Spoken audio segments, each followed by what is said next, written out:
मानासनि national पार्कनि Mayuri guest हाउसाव लानाय थांखि बायदि फैगौ 8 मे 2023 आव दुलाराय बर' फरायसा आफादनि बानजायनायाव गासै जिल्ला आफाद आरो रायजो राजानि मददाव बर' कसारी वेलफेयार अट'नमास काउन्सिलनि मोनथाम गुबै दाबि भिलेज नटिफिकेशन लोगोसेनो समस्ति दानाय आरो बिसायख'थि खुंफुंनाय बर' कसारी काउन्सिलाव 2023-24 मायथाइनि बे फाइनेंशियल इयाराव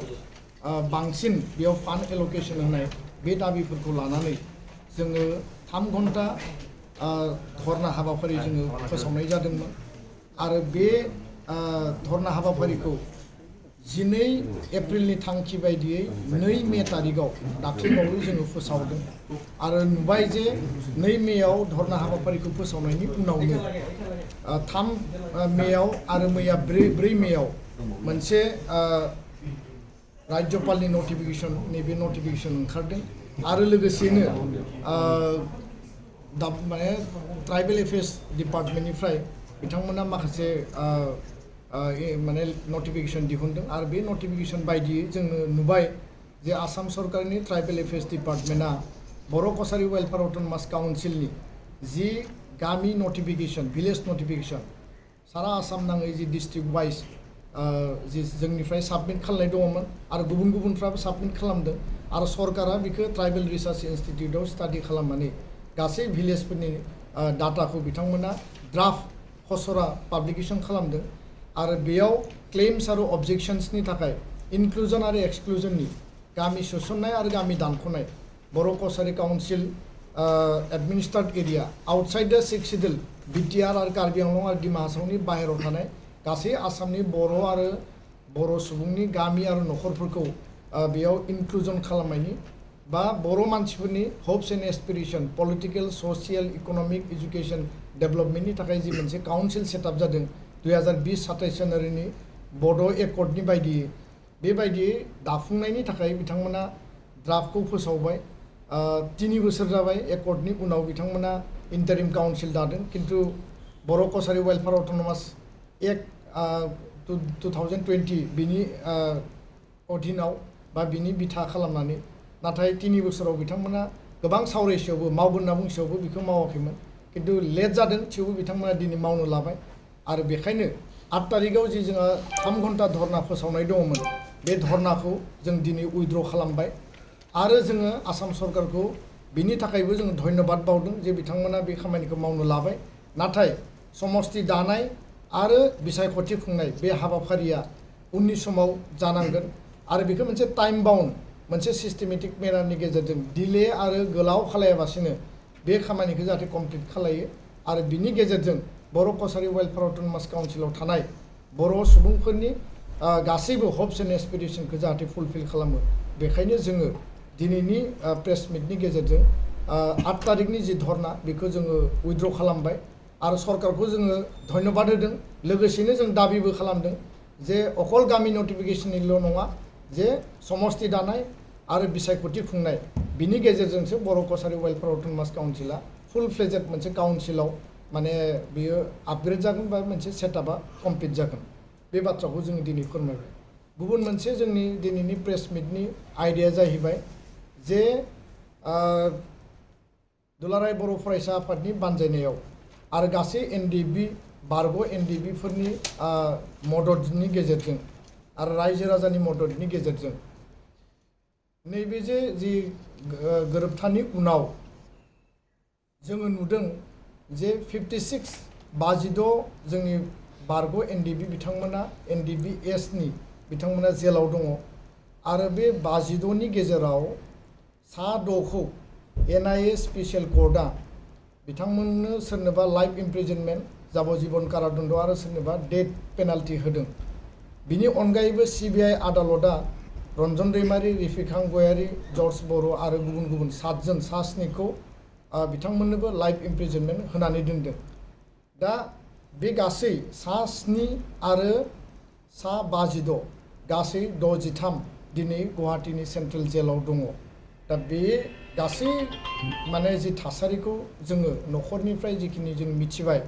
आरो न'खरजों जिखिनि जों रायलायबाय न'खरनि सुबुंफोरा जेब्लानो लोगो हमहैयो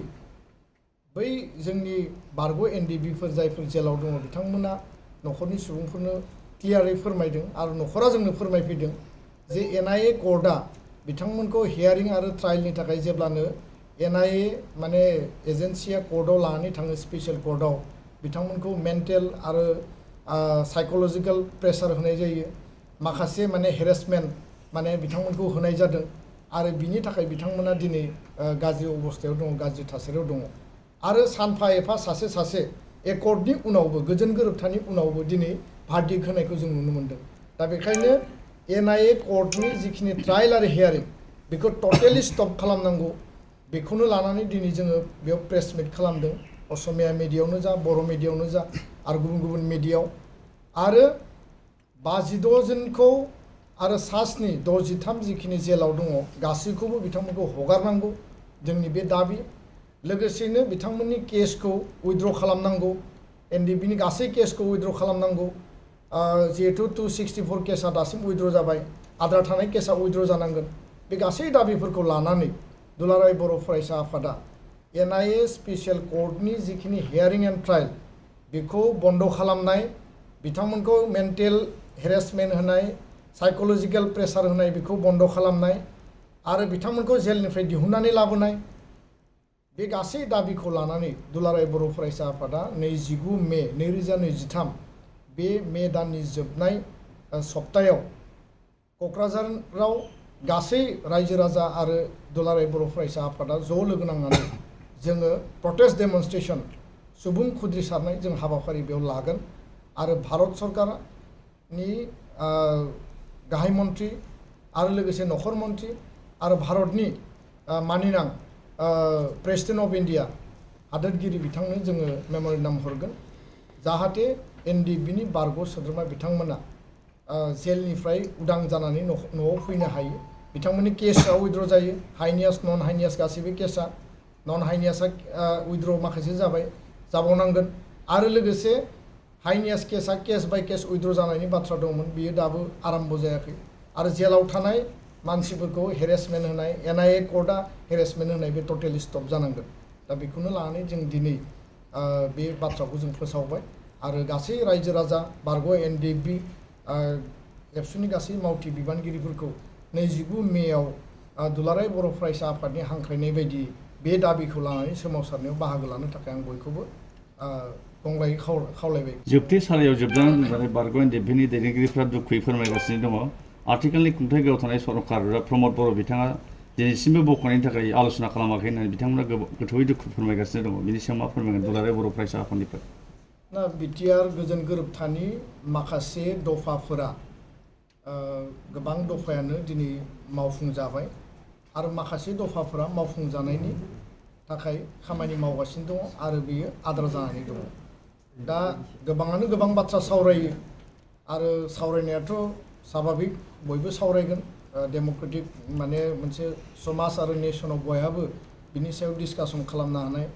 बा लजिक आर्गुमेन्ट होनो हानाय बयहाबो राइट्स दङ नाथाय दुलाराय बर' फरायसा आफादा एकर्ड सिगनेटरि हिसाबै बा एनडिएफबिनि मोनब्रै आफादा एकर्ड सिगनेटरि हिसाबै आरो सिगनेटरि आफादनिफ्रायनो दिनै काउन्सिल सरकाराव थांबाय आरो बे काउन्सिलाबो एकर्ड इमप्लिमेन्टेसननि थाखायनो खामानि मावनो होननानै बिथांमोना सरकाराव दिनै लिडारशिपखौ लादों आरो बेखायनो बिटिआर काउन्सिल बिथांमोना जिखिनि दिनै खामानि मावदों आरो जिखिनि खामानि मावनांगौ दुलाराय बर' फरायसा आफाद आरो एकर्ड सिगनेटरि आफादफोरा बिथांमोनखौ नारसिनबोदों आरो बिथांमोना आसाम सरकार आरो भारत सरकारखौ प्रेसार होदों इन्टारनेल लेभेलाव पलिटिकेल लेभेलाव डिसकास खालामदों एमएलए मन्त्रि बा बिथांमोननि काउन्सिलनि चिफ डेपुटि चिफ इएम बिथांमोना बे बाथ्राखौ काउन्सिल सरकारा जोंनो मिथिहोबोदों आरो जेब्लानो जोङो एकर्ड इमप्लिमेन्टेसना डिले जानाय नुदों बा एकर्ड इमप्लिमेन्टेसना टाइम बाउन्ड माखासे क्ल'जआ जा माने आवगायनायाव लेहेम जानायखौ नुदों जों काउन्सिल सरकारखौ जिहेतु बे काउन्सिला एकर्डनि उनाव दाजानाय काउन्सिल बिथांमोनखौनो जों नारसिनबोदों आरो जोंनि नारसिननाय लेखा बिथांमोनाबो भारत सरकार आसाम सरकारखौ नारसिनदों दा इमप्लिमेन्टेसननि दायित्वआ जाबाय भारत सरकारनि आरो आसाम सरकारनि खारन एकर्डनि टाइमाव कमिटमेन्टखौ बिसोर होदों आरो एकर्ड सिगनेचार खालामनाय टाइमाव बे गासै कमिटमेन्टखौनो लानानै एकर्डखौ खालामनाय जादों दा बेखायनो जेलाव थानाय एनडिएफबिफोरखौ दिहुननांगौनि थाखाय जोङो पलिटिकेलि आरो डेम'क्रेटिक प्रेसारनि गेजेरजों आरो फारसेथिं आयेनगत भाबै दिनै जेलाव थानाय एनडिएफबिफोरखौ सापर्ट खालामनो एसिस्ट खालामनो थाखाय एडभकेट माने एपइन्टमेन्ट होनाय जादों आरो बिनि थ्रुयै काउन्सिल सरकाराबो बे गासै मदद आरो हाबाफारिखौ दिनै बिथांमोना लागासिनो दुलाराय बर' फरायसा आफादा प्रेसार ग्रुप डेम'क्रेटिक अर्गेनाइजेसन हिसाबै जोङो बे गासै प्रक्रियाखौ जोङो माबायदि लाङोब्ला साबसिन जागोन बिनि थाखाय खामानि मावबाय थादों दा बेखायनो दिनैनि समाव जोंहा कार्बि आंलंनि एसटि हिलनि इस्युआ बियो समाधान जानांगोन बाउन्डारि एक्सटेनसना 60 खान गामि एनाउन्स जाबाय आद्रा थानाय साहानि गामि आरो खोलाहानि गामि रेभिनिउ आरो फरेस्ट बियो गासिबो डिक्लेयार जानांगोन दा नैबे बर' कसारि काउन्सिलनि भिलेज नटिफिकेसना ओंखारदों जोंहा नलबारियाव बरपेटायाव कामरुपआव धुबुरी दरं आरो बङाइगाव माखासे इनक्लुजननि क्लेम होनाय बा डिमान्ड होनाय बाउन्डारि कमिसननि लिस्ट दङ दा बे एके लिस्टानो बर' कसारि काउन्सिलावबो फैदों आरो फारसेथिं बाउन्डारि कमिसननोबो बिनि थाखाय एप्लिकेसन होनानै दोननाय दङ बिथांमोनाबो बेखौ दिनै आजावनानै भेरिफाइ खालामबाय थादों दा बेखायनो बिनि सायावबो जोंहा साननो गोनां आरो मावनो गोनां दङ फारसेथिं 6.3 स्कुल प्रभिन्सियेलाइजेसन 3 बोसोर जाबाय दाख्लैबावै जों सरकारखौ स्ट्रंलि बुंदों जे नोंथांमोना जुदि मावनो हालियाबा